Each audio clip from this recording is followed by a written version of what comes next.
I'm going to show you guys a little bit on how to do a Turkish get up. Angel, one of our health educators, did a really good workout video last week that had a lot of Turkish get ups in it. And a Turkish get up is a really good exercise that's good for strengthening shoulder stability and shoulder muscles, and as well as your core.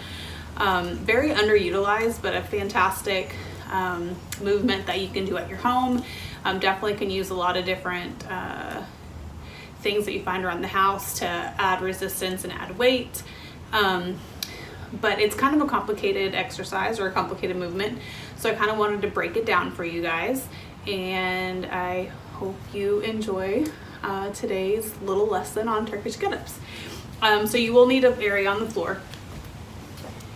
The full motion, or the full movement, starts on the ground and then finishes back on the ground. So you're gonna go from the floor to standing, back to the floor. So what I would say is first practice without any resistance, any weight. So what you're gonna do is you're gonna lay down, you're gonna have your hand in the air, you would be holding an object. What you wanna concentrate on here is your joints stacked. So wrist over elbow over shoulder, okay? We wanna be fully stacked. That is where we are the strongest, and you're gonna keep yourself from hurting yourself.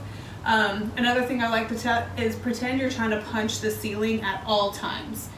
This becomes very helpful when you are adding a little bit of extra weight so that arm doesn't fall forward. If you're constantly telling yourself to punch the ceiling, you're gonna keep that arm exactly where it needs to be so you don't end up knocking yourself in the head with whatever object you're using. So this is what we wanna do, stack joints. Wrist over elbow over shoulder. When you lay down, you're gonna have one leg extended and one leg up. So same arm, same leg, all right? So what you're gonna do is you're gonna lay down. I'm punching the ceiling. And then what you're gonna do first is you're gonna come up onto your elbow, onto this elbow. Okay, keeping your core tight. Always, I like to keep an eye on the object in my hand, so I'm aware of it at all times. From the elbow, you're gonna come up to your hand. So now you're tall. From here, you're gonna bridge your hips up, and then you're gonna thread the extended leg through to your knee. So through here. My hand is still on the ground, giving me support. My eyes are still up here on my object in my hand. From here, I'm going to push up to the ceiling, use my core, and come up to kneeling. From here, all I'm gonna do, drive through the heel of my front leg and stand.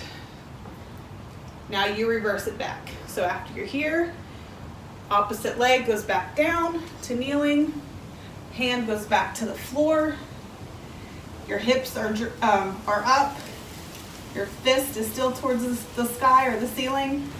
Bring that leg back and through. Sitting, you're still on your hand, and help yourself. Back to elbow, and then back to laying.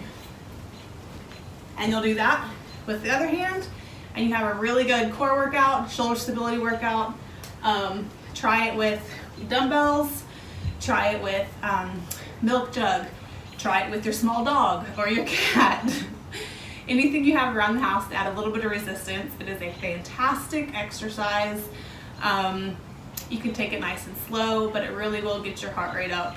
And it's just a really good way to get a little workout in. So have fun and give it a try. And if you try it, post a video. Let us see how you do.